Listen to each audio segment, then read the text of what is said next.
看看这个，打开盖子，拔出机油尺，声音就小了。这是一起汽修惨案。这台车烧机油严重，于是做了发动机大修，结果依然烧机油，还没有改善。到我这里，我第一件事就把机油盖打开，这个声音马上就变小了。声音不是重点，重点是气门室盖正常，它不会出现这种情况。而气门室盖不正常，不仅是声音有变化，还会影响发动机的油气分离。油气分离不正常，就等于把发动机内的机油直接送进了燃烧室，那当然就是烧机油严重了。所以这台车我就给它换了个气门室盖，加了点机油，让它放心去跑。不敢说肯定不烧机油，至少是不严重。他之前大修发动机可是花了7、8千的，他说很憋屈，其实一点都不冤枉。我讲过多少次了，不要轻易拆发动机，烧机油一定要把原因确定下来，大概率都是不需要拆发动机的。你有车的却不关注我，不刷我的视频，你被坑了，真的不叫冤枉。再特别强调一遍，烧机油不要着急拆洗，先查到病根。气门室盖这种东西一定要先排查，如果疏忽了，发动机怎么拆都解决不了问题。听懂了点点这里。朗逸车主，你给我站住！你知道朗逸车主有多少吗？数据说有接近600万。我为什么先讲这个数字呢？就是为了回答大量朗逸车主的问题。第一，不要问通病，这种车型是不存在真正意义上的通病的。但有2个问题，车主要留意的。第一个就是烧机油，但是发生概率不高，但它也不算太低。我们接触过的案例，概率最高的烧机油元凶就是气门油封老化。记住，真遇到烧机油，先别急着清洗，而是要先确定原因，才能真正解决问题。第二个就是发动机漏油，一般年限要长一点，大多数这次是曲轴后油封漏了。第3个问题是 1.4T 配干式双离合的，干式双离合自带的短板，车主你要接受。常见的就是离合器片磨损，出现咔啦咔啦的异响。第4个最烦恼的就是凸轮轴盖上的垫子漏油，这个油就很容易漏到4个缸的火花塞里面去，它开起来就容易导致你的缸失火，拉开一看，整个点火现象全是油。至于说中控异响、车门异响等各种异响的，对不起，这种级别的车型，轻微的异响基本属于正常的现象。你非要解决这个问题，真不如把音乐的音量调高2节。总结一下，朗逸车主核心要留意2件事：每2到3千公里记得看一次机油尺，干式双离合变速箱的顿挫厉害或者咔嗒咔嗒异响了，就去检查一下离合器片。记不住把我关注起来，随时来问我。汽车有些问题晒一晒它就好了。夏天来了，你会晒车吗？不是朋友圈那种晒哈，我说的真的是这样，现在在阳光下暴晒。首先，什么车需要晒呢？长期停放在地下停车场的，车内潮湿但没味异味的，我是特别建议你晒1、2回了。另外，新车异味重的也需要晒一晒。那要怎么晒呢？第一步，把车内的危险品给清除掉，包括香水、打火机、眼镜、瓶装水、碳酸饮料、喷雾剂、充电宝，因为它们被暴晒有爆燃的危险，真的不要放在车里面，出了事保险它是不赔的。第二步，车窗留到1到2厘米的缝隙，这个很重要的，能快速的让车里的水蒸气、异味、有害气体散发出去。这样晒3到4个小时，车内的异味绝对可以下降80%，霉味能下降90%以上。严格意义来讲，暴晒会加剧车漆和内饰的老化，但每年刚从梅雨季进入夏季，我还是建议车主让车子暴晒1、2次。当然，如果车内异味很重的，大概率是要清除空调管路，还有空气循环系统的。也简单，到我橱窗里找异味清除的，都是我试过的，用法说明也很详细，用起来简单有效。车圈也出恒大了，我关心的是关注我的人不要踩恒大的坑。你可以没那么相信我，但拜托你一定要相信，每个行业都有阴暗中的鬼魅，有的企业不是靠卖产品挣钱的，这都不是我们能理解的，但我们必须要相信这是真的存在。谁是车圈恒大的，我不敢瞎说，但看到了某某车企烧到了1000多个亿，现在还每年亏损200亿的新闻，我就心惊肉跳啊。都说资本像钓鱼佬，你见过哪个钓鱼佬天天空军还选择这个空军的钓位不动的了？谁是恒大不重要，重要的是我真不想你去入坑。原则就是一条，那些随时活不下去的品牌坚决不要去碰。他在发布会有多天花乱坠，崩塌之后都是一地的鸡毛。标准就是新能源月销量2万5，油车月销量1万5以下的，你真的不要去碰。这个标准就是这个品牌的生死线，品牌都没跨过生死线，你这么着急，可能就是想要陪葬。综合来看，年销量30万以下的新能源和20万以下的燃油车品牌，都是属于生死不明的状态。咱就是买个车都流于口碑，乘联会的数据，早去看发布会和车评大 V， 那些东西本质上是心里拿捏你。能听懂的别忘了点赞哈。用车一定是越来越贵的，很简单的一条，你的保养维护就会越来越贵，尤其是这个新能源的品牌，很多条款隐藏得很深的，甚至就藏在你下订单的电子协议里面，绝大多数人都会直接点同意，结果就很尴尬啦。比如说有的品牌质保是有一大堆严格要求的，有些必须是他们认证的工程师他亲自操作才行，只要一步有偏差，质保你可就打水漂了。你想要质保，只能去品牌方维修和保养，这叫什么？是不是垄断呢？那垄断的事情还会便宜吗？脚趾头去想一想都会清楚的。你不要去管品牌的理念是什么，厂家的 CEO 是谁，你只要坚信一点，车企不是公益组织，盈利才是它的真正目的。眼下汽车卷价格非常的厉害，怎么办呢？除掉偷点工减点料，汽车真的是可以亏钱卖的，因为你还是会回来维修保养的。在接下来几年，你把利润从你口袋里抠回来，这真的是常规的操作。新能源就更加如此了，因为3电质保基本上等于一种绑架了，3电都是贵上天的，你哪里还敢脱保？不想脱保，你就老老实实挨着吧。总之，谁说新能源省钱，你最好留一点点就行。理解的这里点赞支持一下。你知道你的车子是哪一种的吧？我们烧油的车子有2大类，一类是多点电喷的，另一类是缸内直喷的。既然有2种，它肯定是有区别的。多点电喷的成本低，后续维护的成本也很低，不太容易积碳，对油品要求也不高。92的油随便喝，就有点像非洲的孩子，皮糙肉厚，抵抗力还特别好，非常容易养活。缺点就是动力响应慢半拍，油耗略微高5%到10%，尾气排放特别不容易达标。缸内直喷的技术更高，更有动力，还更省油，一般省油5%到10%，扭矩和马力都会提高10%左右。缺点就是生产成本的太高了，多了高压油泵、高压共轨等配件，后续的维护成本高，积碳的概率也高一些，对油品的要求也特别的高，大多数是要求95以上的油。总结起来，技术和性能的角度，缸内直喷它更有优势；经济适用的角度，多点电喷它更接地气。对于汽车来讲，低速低负荷就适合多点电喷，高速高负荷就适合缸内直喷的。于是有的发动机就把这2种结合起来了，就搞成了一个混合喷射。比如像大众第3代 EA888， 丰田的 2.0T， 日产的 20DDT 都采用了混合喷射。优点就是又省油又有动力，还不容易积碳。缺点就是更贵了，大多数就用在中高端的车型上。每台发动机混合喷射要比缸内直喷的贵3到5千，缸内直喷的又比多点电喷的贵10%到30%。一定程度上，喷油方式是代表发动机的先进程度的。讲这个是希望价位接近时，选车又应该注意发动机的这个部分。当然，我没有说多点电喷不好，毕竟便宜、经济适用也是很重要的价值。理解的帮忙点点这里，支持老黄一下。德系车的车主有一点务必要记住，几乎有30%以上的德系车主会因为这个舒服可能会烧机油，然后就反复的维修几次。这个时候你就信了德系车爱烧机油的这个说法，然后就对原本的爱车开始嫌弃了，被迫换车。我今天就教会你，很简单，就避免这个大坑。第一，到了5万公里，请一定要检查一下废气阀，就是这个东西在发动机的气门室盖上面的。5万公里以后，你可以每2万公里检查一次。第二，我教你怎么查，就是你把车子打着火怠速的时候，用耳朵来靠近它，注意听有没有轮胎漏气啊的嘶声音。如果有，就是个废气阀漏了。家用车就是200到300块钱的范围，漏了它还有个另外的表现，就是刚点火的时候，你的排气管会冒点轻微的蓝烟，但10多秒钟以后蓝烟又没有了，因为它的废气阀的故障就会导致一部分机油进入燃烧室，那就会出现了烧机油，紧跟着就会出现积碳严重、爆缸和拉缸等一系列严重的发动机的问题。还有一种，你在怠速的时候，你把机油盖打开来，特别是3个8的发动机哈，如果在正常的情况下，这个机油盖它是有吸力的，你比较难拿起来。如果这个废气阀漏的话，你只会轻轻一拿就拿起来了。废气阀的问题，如果你发现的及时的话，200到300块钱更换，发动机就可能持续正常的工作很多年。实在记不住的，关注起来，随时来找我。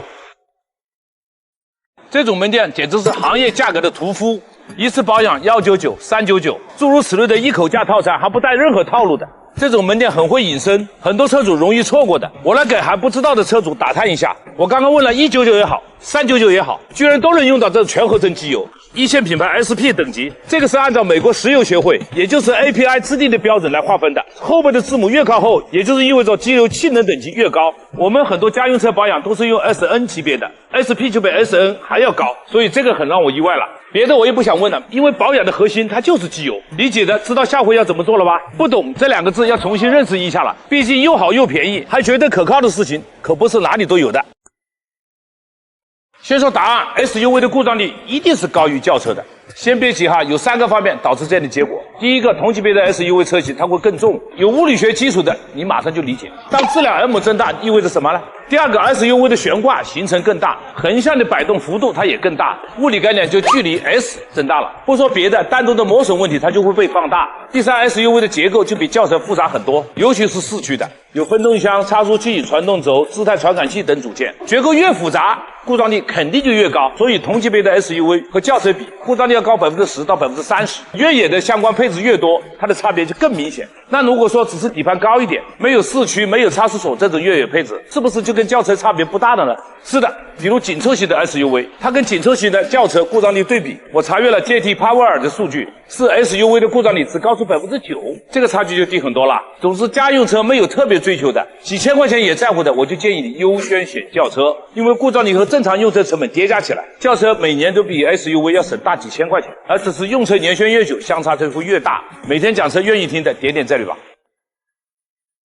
日系的车的故障率它是上升的，7、8年前的日系车发动机它也会大量出现问题，就是日系从自吸转向小排量带涡轮的尝试阶段的产品，除了早期暴露出来的机油增多、涡轮迟滞、漏油等代表性的问题之外，到了现在很多小故障它也开始冒头了。总体来看，日系在小排量的这条路上改正错误的速度很快，但依然丢失了大部分的耐久度。整体上，小排量带涡轮的发动机故障率比自然吸气的它要高出很多。也就是说，日系转向小排量的涡轮之后，原本极低的故障率优势了一大截。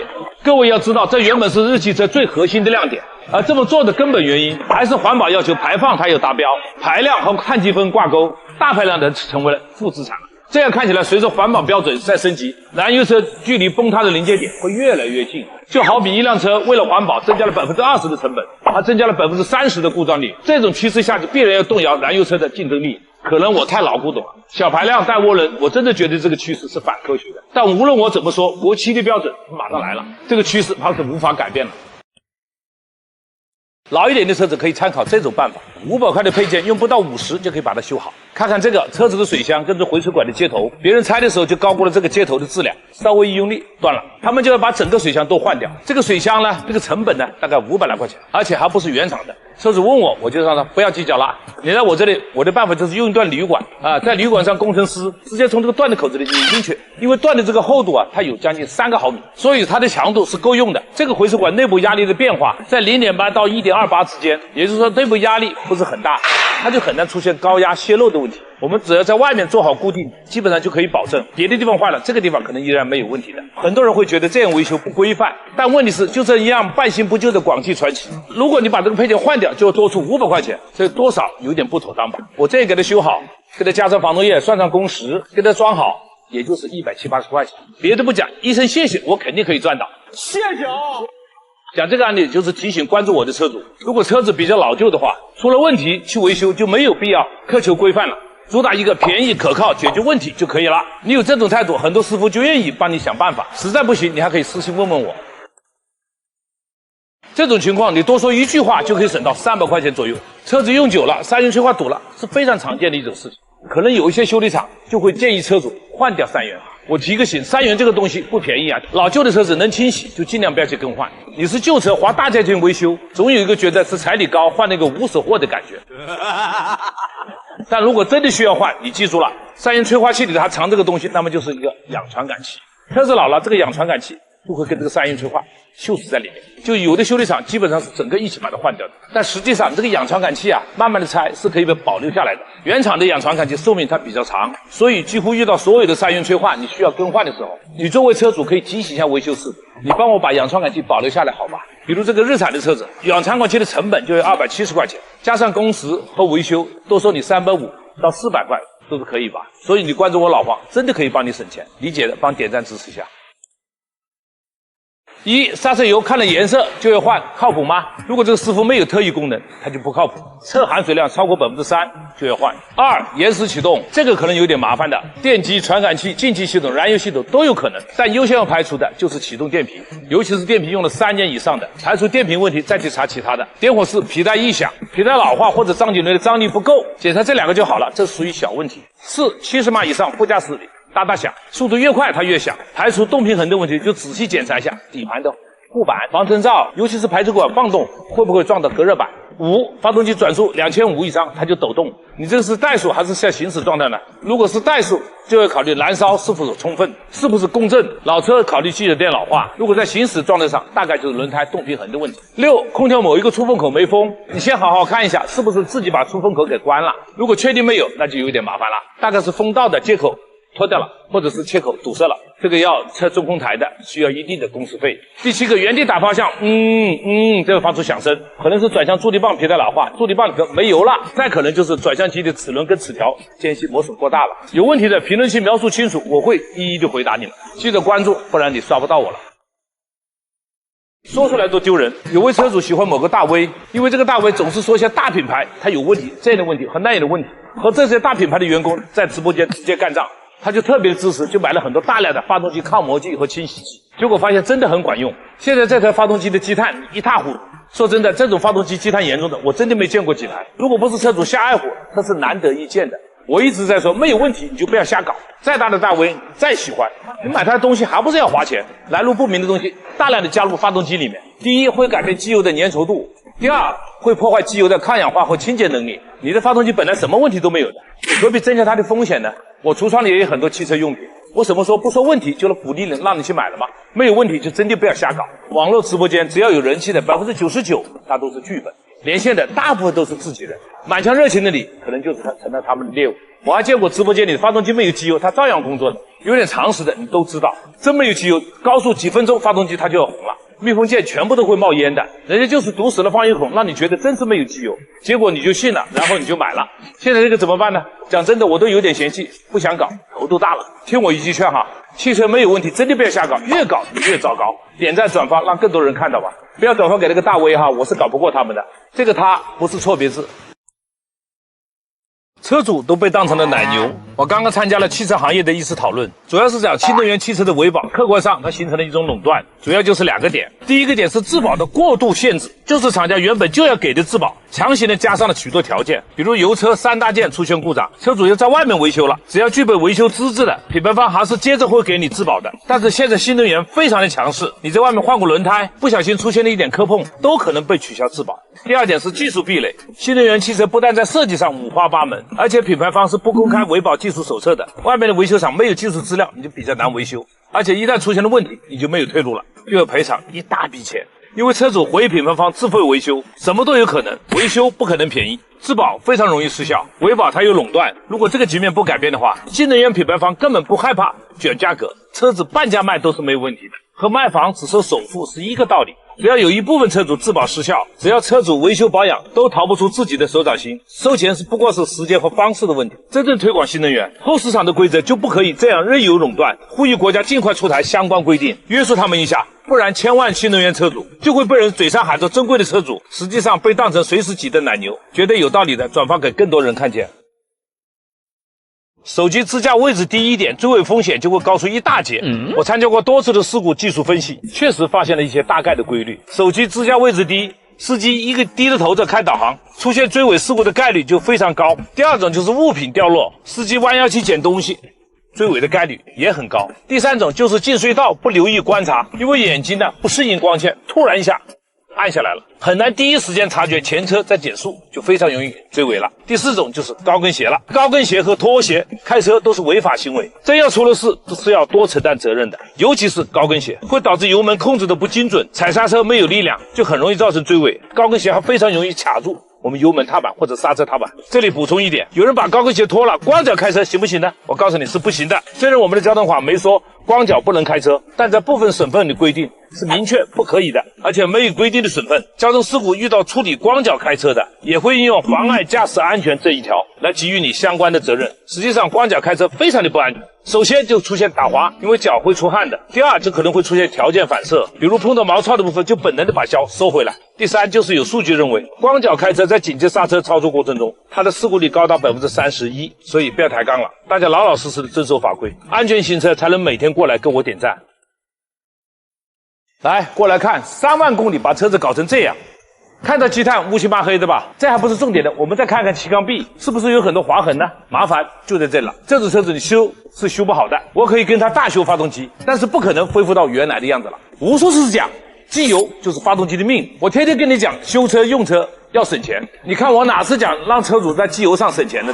因为这是不可以的。你在机油上省一点，发动机寿命就会短一截。你看这台车的发动机，外面看它一点问题都没有，实际上它的性能还比不上10多万公里的老车呢。我就跟大家讲一个机油很关键的一个点，抗剪切力。简单来说，就是机油在快速的大力的挤压下，可以被挤压得很薄，但是绝对不能断开，因为一旦断开，金属跟金属就直接摩擦了。发动机1分钟2000多转，一次磨一点，1个月下来，发动机伤势严重，你外表还看不出。我带你看一下这个10多万公里的车，你看看这个气缸壁是不是跟新的一样？10多万公里了，能保持这样，多亏这个车主他是个懂车的人，他不仅坚持按时保养，还一直用嘉实多的机油。这次保养，他特意选了嘉实多瑞素RS7这款机油，大牌必然有大牌的理由。嘉实多的基础是赛道基因。研发经历过世界拉力锦标赛，这是国际赛事的验证。我们普通车主再怎么激烈驾驶，这款瑞素 RS7 系列机油的抗磨损性能都能轻松的应对，而且它能强效抑制油泥的生存，减少积碳堆积。关于清洁能力这一点，刚才大家也亲眼见到了，就不用多说了。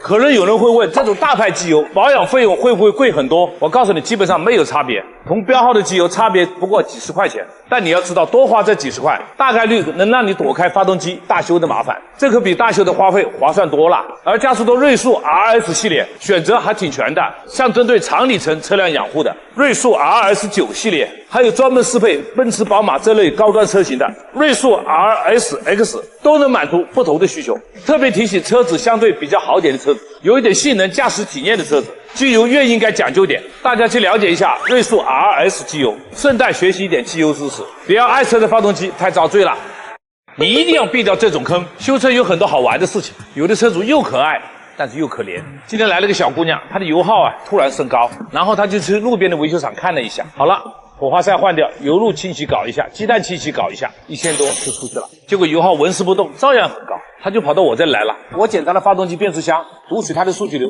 一切正常。但是我摸到这个刹车鼓，哇，非常的烫，而且不是一般的烫，这就是刹车在咬刹了，也就是刹车片跟刹车盘没有完全分开。它的原因就是它这个自动风棒活塞锈死了，我把风棒拆下来清洗了一下就搞定了。这个难怪油耗会上升一大截，相当于轻踩着刹车，你车子在开，不多出2、3颗油呢都不正常。如果你这是长时间跑，它容易发生火灾。我今天要讲什么呢？没有找原因就说换火花塞，就要搞清洗油路的。碰到这个厂家，你赶紧换个地方。这个是典型的不解决问题只管收钱的套路。我讲了无数遍了，油耗突然升高，它肯定有故障原因的。常见的就是空气滤芯堵死了，两传感器坏了，火花塞点火线圈坏了，又或者变速箱有点问题，甚至我们空调有问题。总之没有排查出具体问题，就搞清洗油路的。换火花塞的都是套路，因为油路也好，积碳也好，它不是突然严重起来的，是不会导致油耗突然升高的。听懂了没？大家开油车的点赞关注。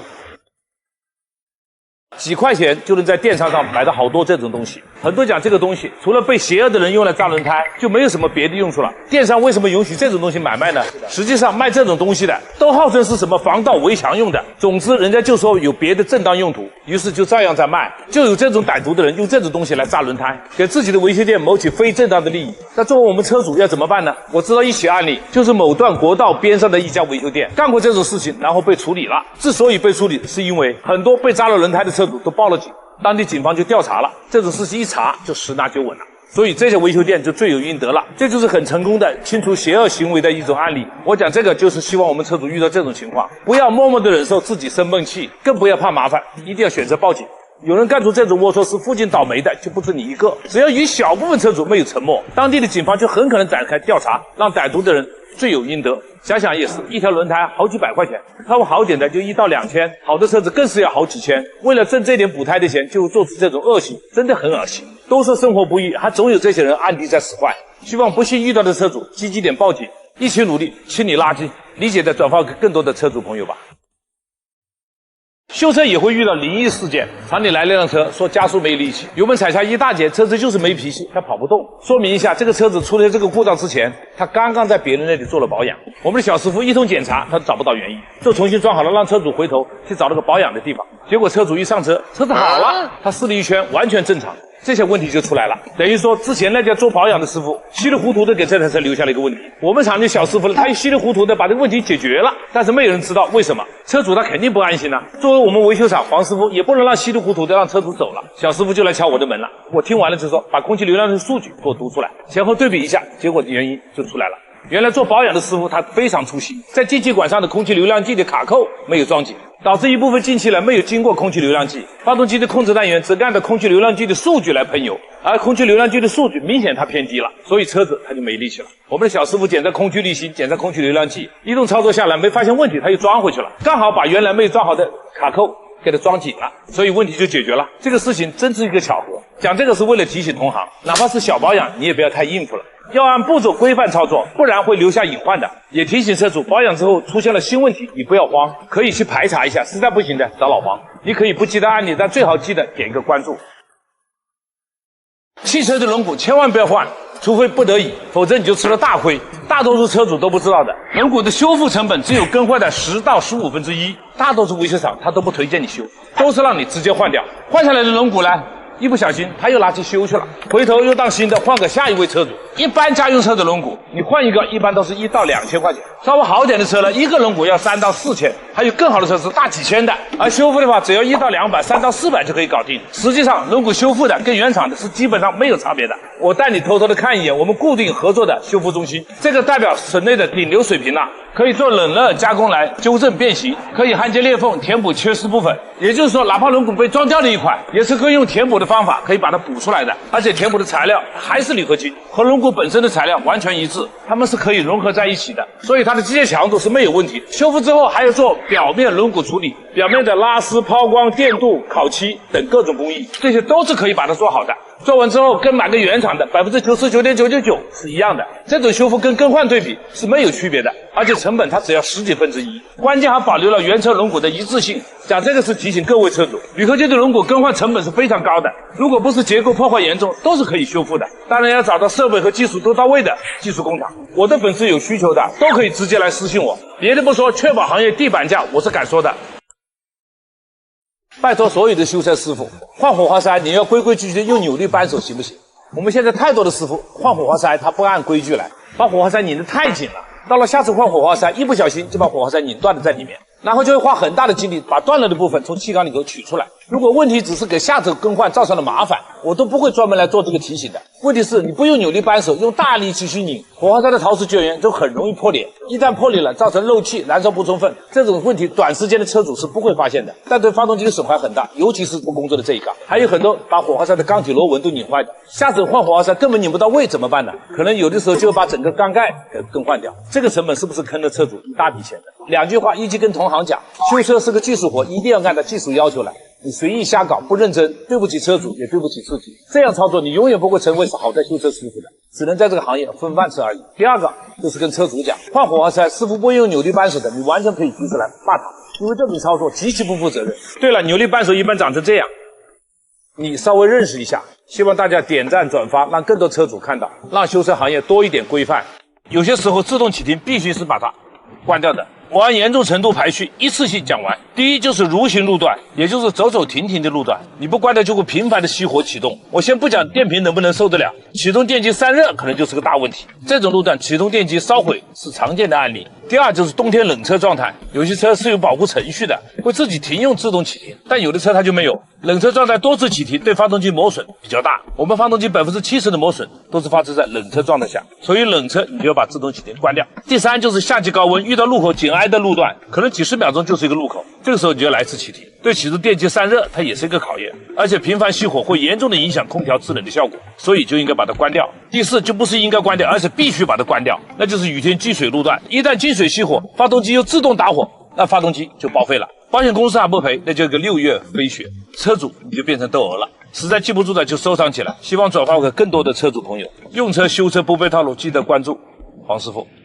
汽车空调压缩机坏了，有一半是不用换的，这个问题绝大多数车主他都会遇到，我一次性全部跟你讲清楚。压缩机坏了它是个大概念，其中有20%是这个电磁阀出了问题。这个电磁阀有的可以单独更换，而且成本非常低，维修之后也不影响压缩机的性能。第二种就是这个离合器坏了，压缩机的离合器也是控制模块，换下这个线圈，调整一下离合器间隙就可以解决这个问题。就是把整个这个离合器换掉，成本比压缩机便宜得多得多。这种故障就有一个表现，你启动 AC 开关的时候就有咔咔咔咔的声音。第三种更简单，就是制冷器泄漏，不制冷更换这个密封件、紧固管路接头就可以了。这种配件成本几乎可以忽略不计。那什么情况下更换这个压缩机呢？磨损严重，能够听到金属的摩擦声，或者抱死根本转不动，再或者壳体破裂了，那就应该更换了。强行维修不但成本高，维修后的性能你很难满意。遇到空调问题，人家说要换压缩机，你就要留点心了。你要多问一句，换压缩机的原因是什么？如果他给不了明确答案，你当着他的面问我老黄也行，我反正不怕得罪同行。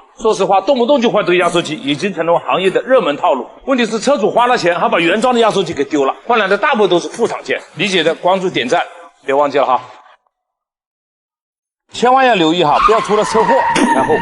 记住，3种脚垫是比较危险。第一种就是这毛绒的，比较厚的；第二种就像这样不太贴合的；第三种就是稍微用力它会滑动的。为什么危险呢？脚垫比较厚不服帖的，就很容易卡到刹车踏板下面去，平时不会察觉，需要急刹车的时候你就刹车踏板踩不到位了。另外，我们踩油门和踩刹车的这个脚是靠脚垫来支撑的，如果脚垫会移动滑动，就很容易造成踩油门和踩刹车的失控，紧急情况下出问题的概率就非常大。你别侥幸觉得无所谓，我们维修厂每年都会接触到很多这种事故案例。解决办法非常简单，就是选用一套原车开模的脚垫，装上去适合你的车子紧密的贴合，就像原厂自带一样。选这种特别要注意2点，第一点就是材料环保无异味，选择 TPE 的就比较稳妥，千万不要去贪图那点便宜，搞得车里有害气体超标还难闻。第二就是软硬要适中，有一定的软度可以增加脚跟和脚垫的摩擦力，也能缓解你的驾驶疲劳。再补充一点，脚垫磨损严重甚至有点破损的也有安全隐患，强烈建议你更换掉，尽量选择深颜色简约大气的，这样会提升车内的审美质感。相信我老黄的，直接到评论区置顶看看，包含了市面上绝大多数的车型都是原车开模 GPE 环保材质，双层可拆卸设计的。我坦白的告诉你，每一套我可以拿到10多块钱的佣金，但这种挣钱我认为很有必要。每减少1次意外事故，这人间就少了很多不幸的眼泪。2件事我是很较真的，第一个是认真修车，第二个是真正的希望关注我的车主天天平安。每个点赞都是你的支持，评论区置顶答应我你会去看看的。